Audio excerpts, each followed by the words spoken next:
Hey, warriors, and welcome back to the Heal with God podcast. I'm your host, Heather O'Brien. Today's episode is a divine appointment, especially if you've ever felt like you're stuck in survival mode, buried under busyness, or unsure about how to break free from that overwhelm that keeps hijacking your peace and your purpose. Listen, we're going to dive into the power of priorities on purpose. And my guest today, Melissa Batt, is bringing some Holy Spirit fire and practical wisdom that will help you stop running on empty and start living aligned with God's calling. So, if you're ready to silence the noise, ditch the guilt, and hear God more clearly in the middle of your everyday life, this episode is for you. Hey, warrior, welcome to Heal with God. This is a podcast for Christians who love Jesus but feel emotionally wrecked, spiritually stuck, and wondering if God hit the mute button on their life. I'm Heather O'Brien, a licensed minister, prayer partner, and a woman who's cried in her Bible more than once. I created the free 7-day mental makeover challenge to help you hear God's voice and finally move forward. You'll find it linked below in the show notes. Otherwise, let's dive in because healing with God is possible for you too. All right, honey, here's the tea. If you're stuck in your head thinking healing has to be hard, I need you to hear me. It doesn't. The Heal with God signature program gives you everything that you need to take the next step. Short videos because you're not trying to watch a seminary lecture, printable healing prompts, and daily text coaching to help keep you moving when you want to give up. And yes, it's just $23 a month. That's less than a Target run, and you still save up for the one-on-one prophetic healing sessions with me when you're ready to go deeper. Now, let's get back to the message because you and Jesus, you have more ground to cover. Welcome, Melissa. I'm so glad that you are here today. Yes, I'm so excited to be here. Thank you for having me. Thank you for reaching out and, for checking out my podcast to hear something that you felt would be valuable to your audience. Yeah, Thank you. I love how we can find other fellow podcasters because it leads us to other people who are doing the same thing on the earth. And I'm like, yes, like Elijah's like, I'm the only one left. And God's like, no, you're not. And when I reach out Yes. to other podcast guests, I'm like, I'm not the only one doing this. It's so relieving to know that, there's lots of other people helping people heal with God. And Yeah. so refreshing. Well, our guests may not be aware of who you are, but you run a podcast called Priorities on Purpose. And that's really what I wanted to talk about with you today. And maybe you want to start with just giving us your personal healing journey of what led you to create the Priorities on Purpose message. Yeah. So I can definitely do that. Let's try to condense it into this short episode because it's, a journey, a life journey of all of the things. So the podcast is basically what I've learned through all of my mess ups and missteps. And so I've really struggled with doing things I avoided. Like avoidance is kind of the thing. Like if I can avoid pain, if I can avoid hurt, if I can avoid hard things, I'm going to do everything in my power to avoid it. And so I've overworked. I feel like today we talk a lot about like social media, like we need a social media detox. We need this, we need that. Like, listen, I have over volunteered. I have overworked anything to shut out the noise so I wouldn't have to deal with the hard things. Mm. And I love your podcast, Heal with God, because literally I feel like my journey has been this opportunity for me to get like super quiet. God has gotten me quiet Mm. so I could hear his voice, so I could heal and he can restore. And so it's just it's so cool. And back to what you said about like it's cool when you see someone doing something similar. Sometimes it's like, oh my gosh, like it's hard and it's heavy work leading people through these things. Mm. And I always love it when I hear someone say something, I'm like, oh my gosh, God told me the same thing.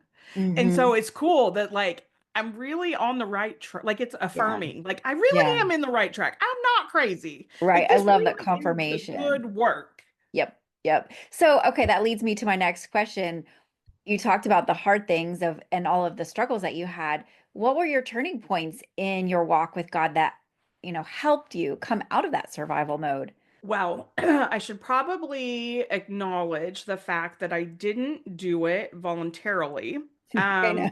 so we Tell more. went we go through hard seasons, and I'm going to try to like lean in and be fully transparent because that's who I am. And that's what you loved Yeah, about it really listening, is. because I give all the tea, as the kids Uh-huh. say these days. I have Uh-huh. teenagers.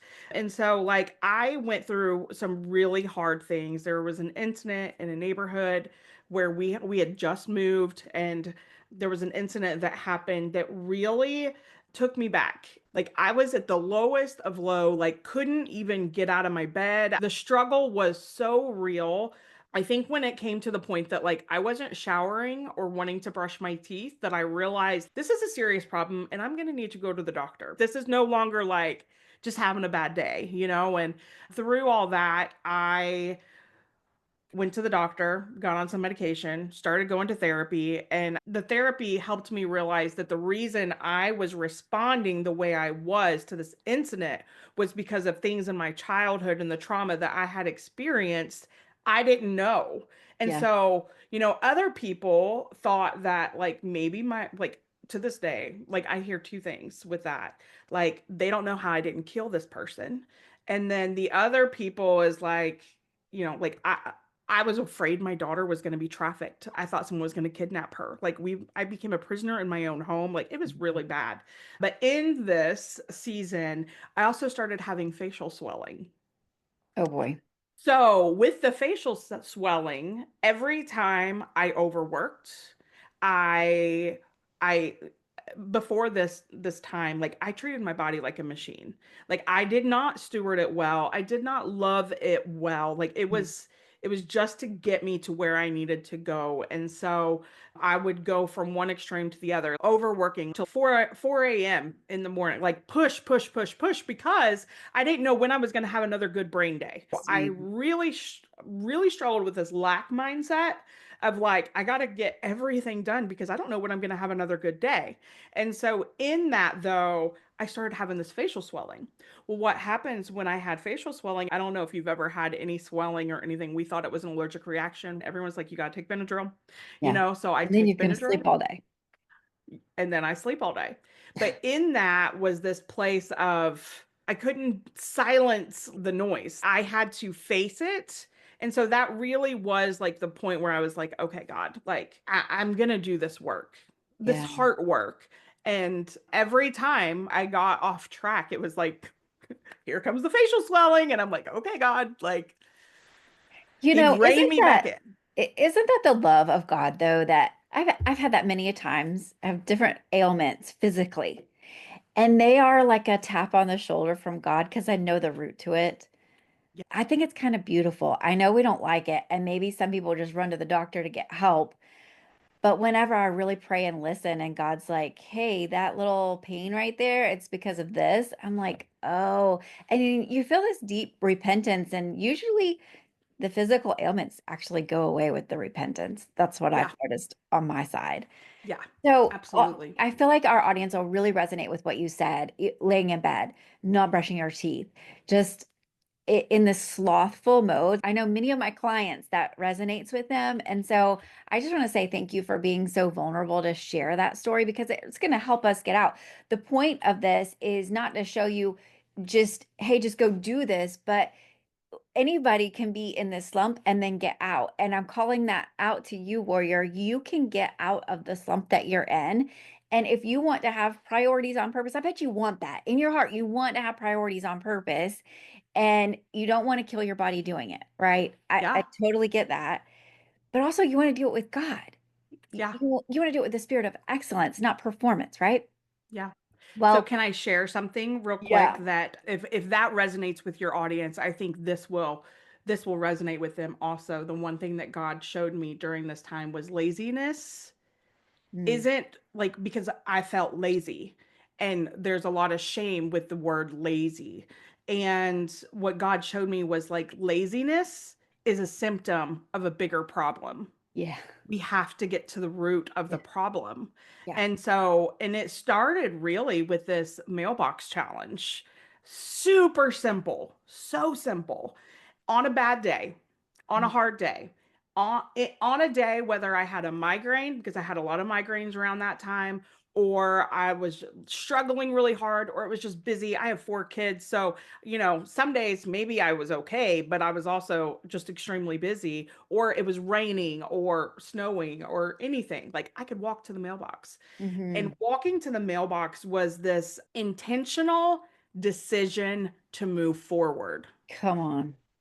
Even on a bad day, even on a hard day, even if it's Yeah. raining, even if it's Yeah. storming, I could choose to walk to the mailbox. Now, when I got to the mailbox, I could choose.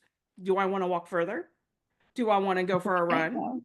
If I don't, I can turn around and go back home and go lay back down in my bed. Uh-huh. But I at least did something. There are some overachievers that don't recognize they're an overachiever Yeah. because they have been in this place of complacency Hmm. and they become paralyzed because all of the things they want to do and like they can't do it. And so they become like this, well, I'm not doing anything. How am I an overachiever? It's because you're paralyzed because you just got to take the one step to get started. Mm. And Yeah, so yeah, yeah. the mailbox was like this tiny little baby I step love that. because I'd be like, let's go run a Yeah. 5K. Let's go to the gym. And I'm Uh-huh. a girl that like I'm not going to go to the gym to Uh-uh.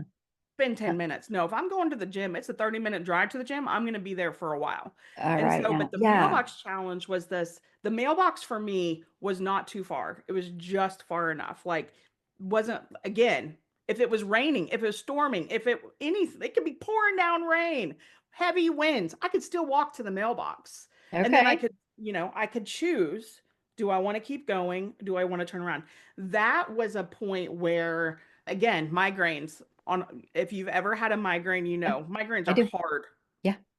But I could walk to the mailbox even with a migraine. There was Sure. no excuse. I could do that. And then, that was my, okay, God, like, I'm going to do this with you. And Mhm. I'm choosing to move Yeah. forward instead of settling for staying stuck and just commiserating in the pain and the struggle and the hard and the heavy.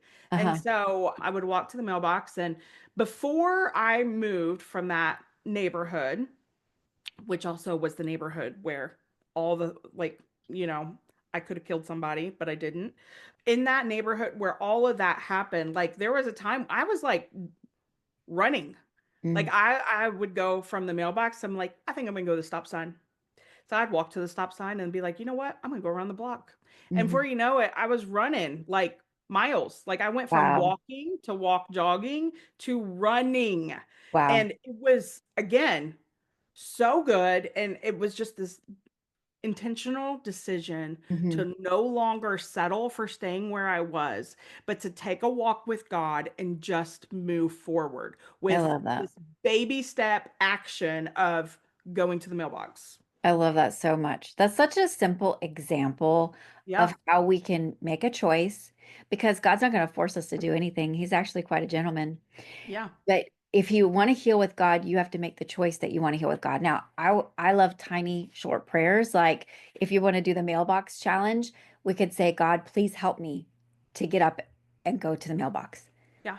Please help. Like I do that all day. When I'm in bed and I'm too sleepy and my alarm's going off, I literally pray in my mind, God, I'm too sleepy to get up. Will you please help me? And I don't know how this works, but I instantly get up. It's like there is a power that comes over because I just reach to it.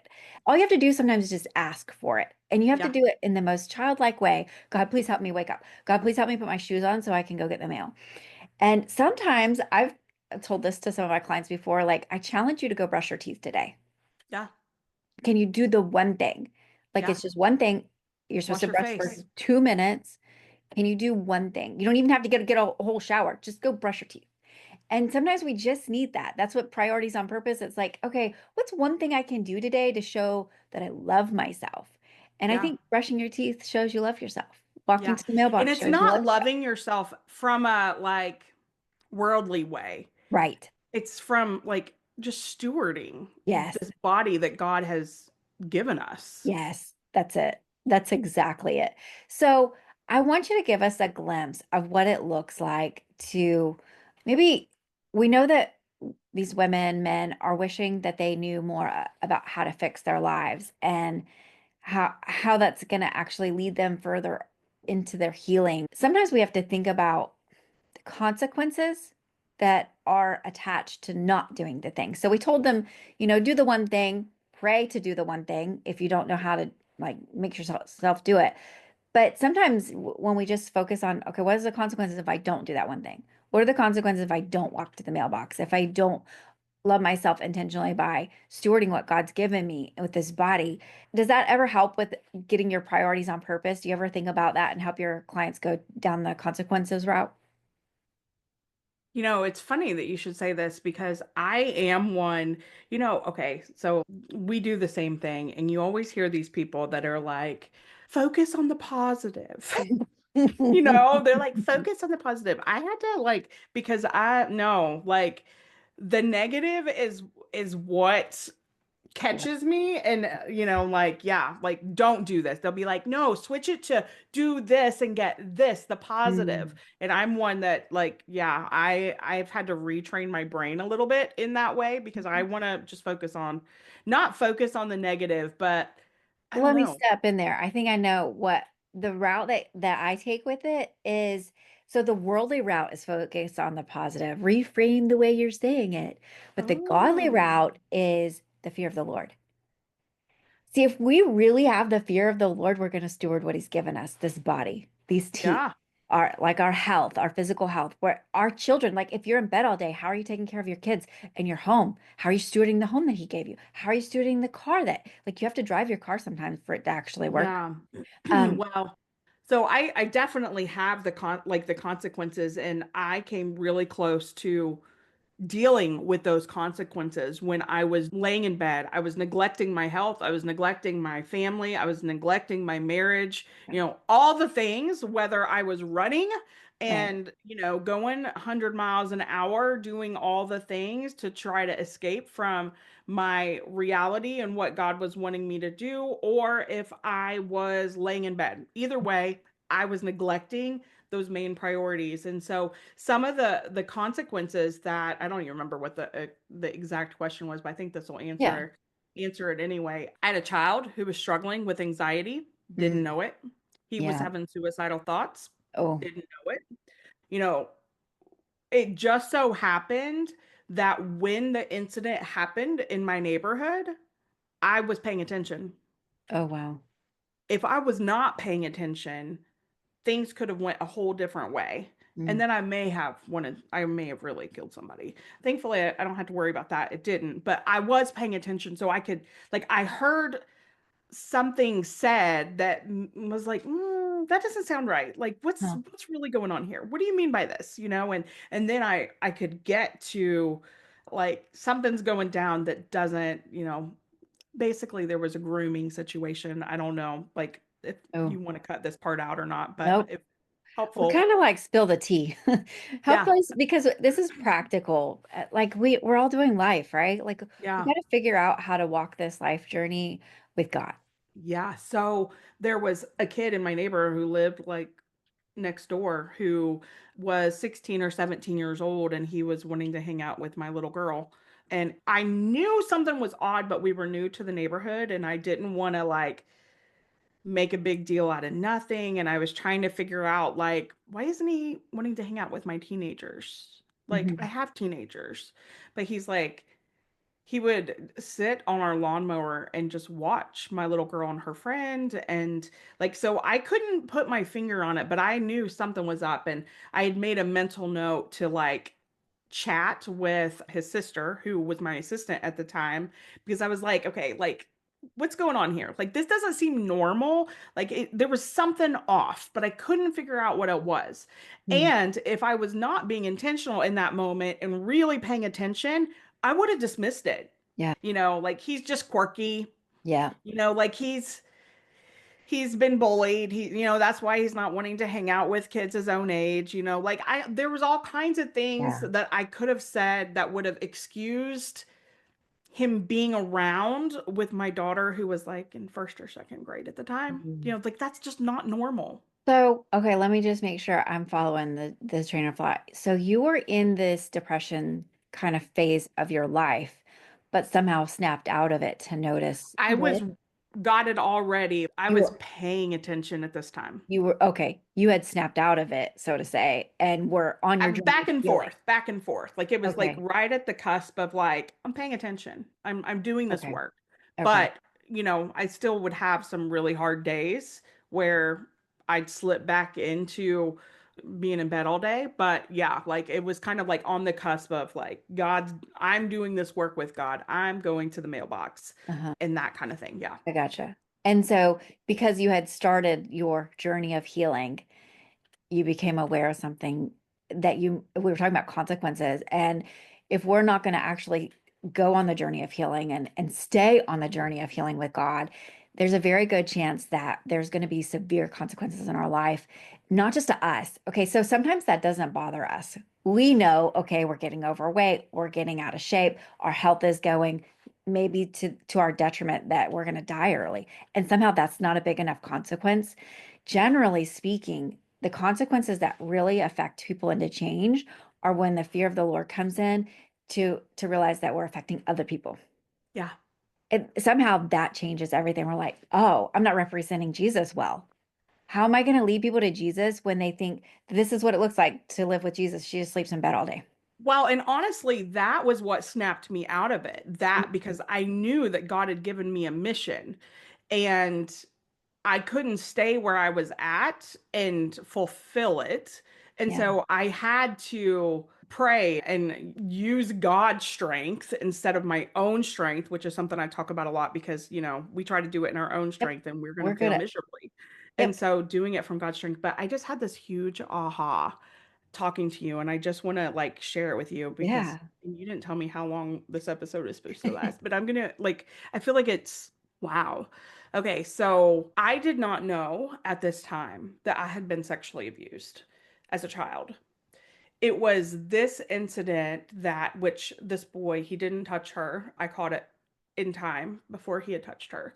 But I don't think I recognized the consequences like you just mentioned Mm, if I wouldn't have. mm, Yes, I recognize like yeah, if I wasn't paying attention, it could have been way worse. yeah. Yes. Yeah. But I also think that, you know, God has called me to be a cycle breaker. Come on. And Whoa, that was good. I felt that. God has called me to be a cycle breaker. Every generation in my family has been sexually abused. Come on. Like it's Whoa. everywhere. It's And you broke it. everywhere in my family. I have chills. Like I'm literally I like have full body chills right now. Yeah. like everyone That's in my it. family. Like it's just, and nobody talked about it and I didn't recognize it. And I remember reading a book one day and in the book it talked about, and this was one of the like, oh, red flag, like what is this? It was a Christian book. It was, I don't know if you know the comedian Carol Ann, I think it's Carol Ann Miljevic. So in this book, she opened like first page, I think. She tells the story of something happening with her cousin. And at the time, like I didn't know what happened with my cousin, but I also recognized that I couldn't fully grasp what had happened, but I also recognized that there was shame there. And so I blocked it out. Oh, not going there, shove it back down. And so when I read that page, I was like, you mean it's not normal to make out with your cousins? Yeah. That's not normal? Mm, I thought that was normal. I thought mm. it was normal to make out with your siblings. And, first of all, another thing God taught me is just because it's normal doesn't mean it's the way it's supposed to be. Because Right. I remember like Yeah. getting brave one day and asking a friend when I was going through therapy. Before I went to the therapist, I was talking to a friend and I was like, "Did you ever make out with like your friends or your cousins?" And she was like, "Oh yeah." Like, but I'll looking back, she also was sexually abused. Okay. And so in that, like, yeah, it was normal for her Yeah. because like she was sexually abused. And there's a lot of people that have been sexually abused, whether they recognize it or they don't. Like that's a thing. And so while it may have been normal, air Yeah. quotes here, Yeah. it's not normal. It's not good. It's not what Not they're supposed okay. to do. And Yeah. I recognize that because I didn't want my kids making out. Like obviously I Right. understood that. But so the cycle breaking thing, like imagine if I wouldn't have done the work, Mm, that work would then have been put on my daughter Yeah. and that pain that she would have had to go Mm. through Yes. because I wasn't willing to pick up the assignment Yeah. and do the work. Yeah. Ah, like that's the moment I Yeah. just had That's for the it. first time ever when Come you on. said that. I Come didn't on. recognize that.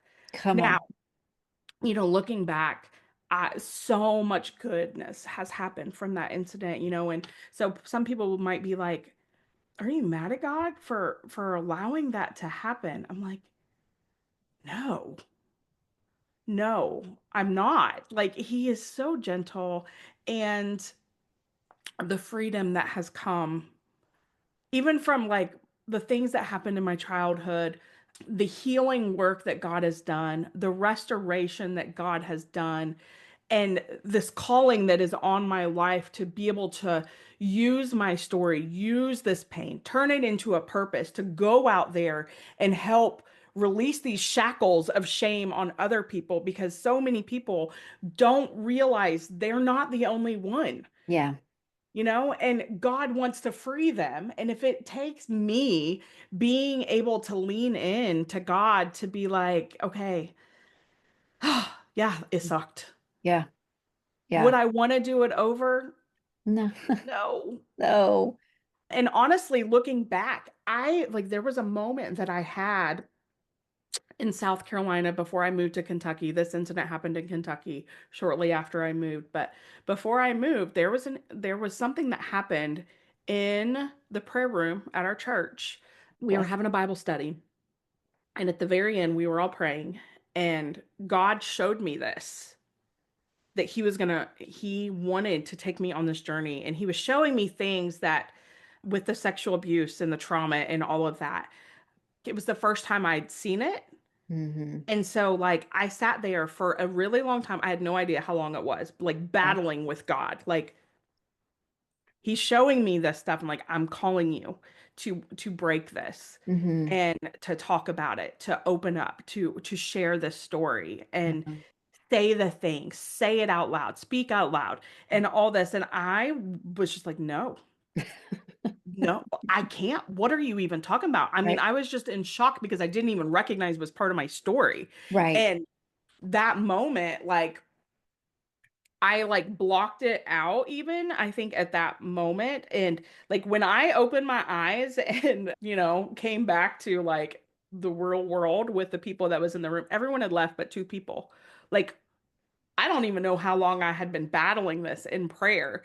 But from that, like when I woke up, not woke up because I wasn't asleep, but like, came Yeah. back and was like, hello, guys. And I realized everyone was gone, opened my eyes. I just blocked it out and didn't think of it again. Like, I mean, I was just Oh, like buried it and moved on, never said a word about any of it. And I didn't even realize that in that moment. I'd forgotten about it until after this incident, after I went to therapy, after I started doing this work with God. And I'm like, oh my gosh. wow. Yeah. Yeah. Isn't that fun how like God leads us to something and we just put it off. It's kind of like us staying in the wilderness. Oh, they just want to stay in the wilderness a little bit longer. And God's like, okay, I'll let them stay. Yeah. But because we don't want to face our giants, right? That's what I heard you say is I see the promised land, but also there's giants and no thank you. Yeah, And I did not see the promised land. I just saw like, first of oh, all, I don't even know what you're talking about because this didn't happen. And also, like, you're crazy if you think I'm going to be saying this out loud. And mm, since then, I've had to have those hard conversations with people in my family. Like, do you remember this happening? Like I had to have those conversations. I have since been able to have a conversation with the boy who did this to my daughter mm, and was acting out because of course, I thought when all this came up, I was just going to get him help. I was super naive, like thinking, oh, he's just, bless his heart, and this is a good Christian family.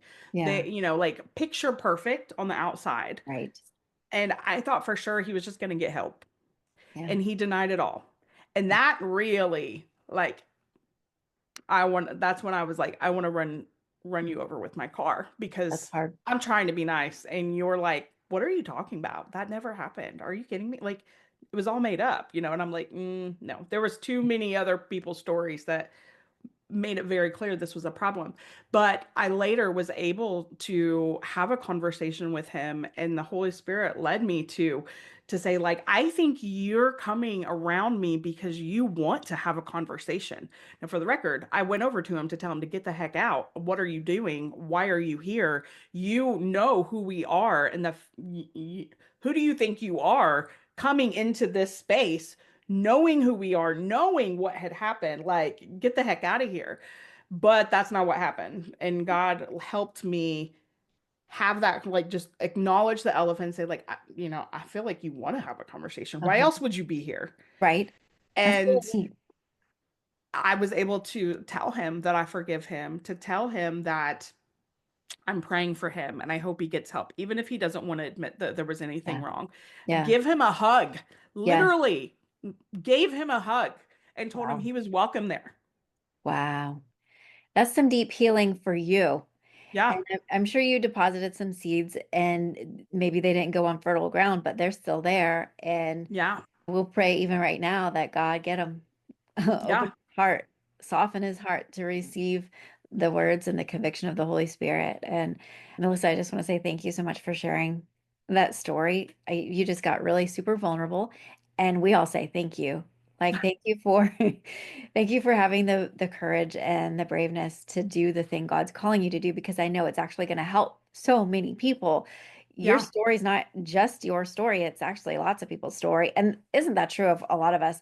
I know that was my story, as I thought no one will understand what I've been through. I don't even know how to articulate it in words myself. And so I don't even know how to ask for help, and no one would know how to give me help because they haven't been through it. That's the lies of the enemy, right?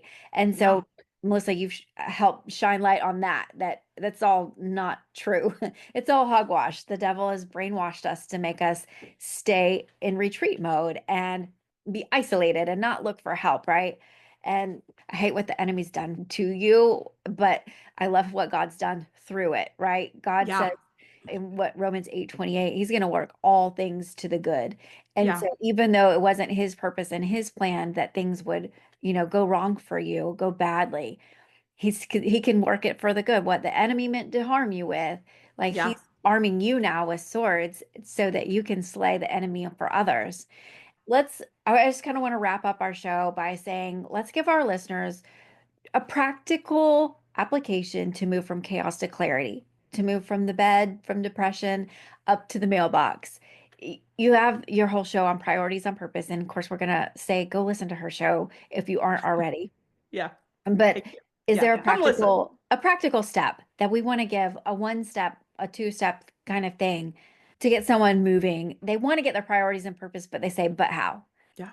I mean, I feel like it's just baby steps, Mhm. like listen to God. And if you can't hear God, recognize why you can't hear God. And that's because it's not that God isn't speaking, it's because you're filling your head with noise. Very And good. so look at, like, what do you need to give up? What do you need to put down so Mhm. that you can not be filling your head with noise? So as a Christian, we know there are the things that are the obvious sins, like I knew I don't want to do drugs. One of the things that God had to convict me of was Benadryl. Because what started with the facial swelling and Benadryl Uh-huh. then became a numbing agent for me Oh, to not deal with the emotion. So God was like, no more of that. At one point, the doctor had prescribed me something like Xanax or something like that. So on the really hard days, I could take that. And I knew I wanted to have like, I have an addictive personality. Like, everyone in my mhm. family has addictions. Like, I, instant gratification and avoidance of anything hard, like, that's who I am. I had to have very strong boundaries. I didn't drink alcohol because my dad was an alcoholic. So I've always had really strict boundaries there. But sometimes I think we dismiss the things that look like they are Yeah. permissible, Yep. That's but it. just because it's permissible doesn't mean it's beneficial for you. Yep. Isn't that what Paul says? It's a And scripture. yeah, so in that, like, look at and don't shrug it off. Like, Mhm. you will hear it. I remember one time I'm like talking to God, and first of all, if you're not hearing from God, ask God, and then he will answer. There was one time he said, delete the app. I recognized the season I was in, I was not hearing from God as clear as what I had. And I'm like, man, I miss the intimacy and the Yeah. companionship. And I'm like, I just want that back, God. Like, what's going on? And I instantly heard delete the app. And it's not an audible voice, but I don't know how to describe it. But I know that I know that I know that I know that it was delete the app. And I'm like, okay. And it was a game. Like, it wasn't even social media. It was a game that Oh. I had started playing, like kind of like Fruit Ninja or something like that. Again, totally harmless. But all of my free time, I was like just playing this little game. And Hmm. so in that, I was like, this isn't a big deal. I started rationalizing. Hmm. Well, if it wasn't a big deal, it wouldn't be so hard for me to, like, I would be like, okay, Right, to right. recognize like maybe there's something you need to give up. And Yep. just because he calls you to give it up doesn't mean he's calling you to give it up forever. Yeah. Like it's just a season. Yeah. And so there's actually a few times because I normally don't play games. Normally I only would give myself permission to play this game like around the holidays because I had downtime. And so I was like, I'm gonna play this game, and I don't know how many times around the holidays, after I play it for a little bit, he's like, okay, delete the app. All done. And so I delete the app and I'm like, okay, it's done. There are times when he said, get up, Yeah. Yeah. Yep. especially in a season that's been hard where I'm lamenting, you are not a victim. I Yeah. have a tattoo literally that says victorious because I buy into that lie so many times. Like, Oh. I want to wallow in self-defeat and just be miserable and just I don't know. Do I want that? No, but it's the enemy like gets in my head and that's where I think the depression and all of that like I just want to wallow Yeah. because, wallowing for me looks like laying in my bed, watching TV, numbing out, doing nothing. It's Hmm. not hard, it's easy, and it's very comfortable. God doesn't Wow. want us to be comfortable. He wants to challenge us. When He challenges us, when we are uncomfortable, what happens? It grows our faith. When Yep. we grow our faith, what happens? We become more intimate with Jesus. And Yep. when in that intimacy, we can do more kingdom work. He can break off those things that are we're holding on to that we don't even realize it's not harmless. We think it's harmless. It's not harmless. Like we can Right. he breaks all that off, but it starts with just if you want to hear God and you're not hearing God, what can you give up to have a little bit more silence in your life? Yeah. Yeah. That's so Protect your good. time. Thank you for that. That's an awesome quick tip. So just if you want to hear God and you're not hearing God, ask God, what do I need to surrender? Yeah. It's a quick prayer. I love a short, quick prayer. What do I need to surrender so I can hear you more? And I bet you will hear that. You'll Yeah. feel a tug, you'll feel a nudge, and that's God. That's what God sounds like. He's tugging and nudging and convicting. So thank you so much for that. And Like, I is want that to tangible? I don't know, so but that's all I no, got. I'm like, it's perfect. And because it works. It does yeah, work. it absolutely works. It's perfect. So I know that you have a special freebie that you want to offer our listeners. So I want to remind all you warriors, press pause right now if you can, and go on Apple Podcasts or Spotify or wherever you listen and find Priorities on Purpose with Melissa Batt. That's who you're listening to right now, and she's got an Yeah. awesome show over there. And then tell us all about the other thing that you want to offer. So I have a free workshop that's available called Operation Reset. If you are like, I want this, I want to hear God, I just like there's something out of whack, you recognize it. That's what Operation Reset is about. It's something that I've been doing, like basically all the things that God has taught me in a workshop. So it's 5 days. We go through all kinds of different areas, like where you want, determining and identifying where you want to go, also helping you purge and get rid of the things that don't matter, aligning your life. We do a time audit, which sounds like, yeah, I like time audit was going to be day one. I was like, yeah, that can't be day one because that's going to scare people. People are not going to want to really know what their time looks like. But this reset, and I walk you through each day all the things that are necessary with worksheets so they can do the hard work as well. It's about resetting, obviously, realigning your helping you reclaim your time, your priorities, recognizing some of us don't even know what our priorities are. So I help you do that so you can see like what should be your priorities. Where do you want to go? If you don't know where to go, I help you kind of come up with a direction based on journal prompts and stuff like that, so it will help you get there. And it's not just me, like I am teaching you how to go to God for that. Yes, I'm going to give you all of like the things that I've learned and the experience, all those nuggets, all that, but also I want to challenge you, like go to the source. Like you have access as well. Like it's not just me who has access to God. You have access to God. So that's what the workshop is. It's 5 days, Operation Reset, completely free. You can upgrade if you want to work with me, and I'll like do voice memos back and forth with you to work out some of the issues that you're finding if you feel like you're stuck or whatever. But the workshop's completely free. I would love to Yay. offer that for them. Thank you so much for sharing that. So the Operation Reset, I love the name of that. Well, again, Melissa, we say thank you for joining us today. Today's conversation with Melissa was packed with breakthrough wisdom. She reminded us of true healing isn't just about really getting rid of pain, but it's about getting into purpose. And we talked about what it means to live with priorities on purpose, how to realign with God's voice, and how to escape the trap of busyness and burnout. If you've been feeling spiritually off, emotionally drained, or maybe mentally overwhelmed, Melissa gave us both spiritual insight and practical tools to help you hear God again, walk in your true identity, and create space for peace to reign. I thank you for listening, warrior, and I pray that blessings and favor will chase you down. Phew, that was a whole word, huh? Thanks for hanging out with me on the Heal with God podcast. I'm so honored to be in this Healing with Jesus season with you. If something tugged at your heart today, go grab this free 7-day mental makeover challenge at heatherobrien.net/insider. It's packed with tools to help you stop spiraling, start healing with God, and breathe a little easier. And hey, here's a quick reminder. I'm a licensed minister and not a therapist. What you get here is spiritual encouragement, not medical advice. Still, prayer is my specialty. I'll see you back here next Monday, warrior. And until then, keep listening because God is still speaking. And honey, he's got something to say to you.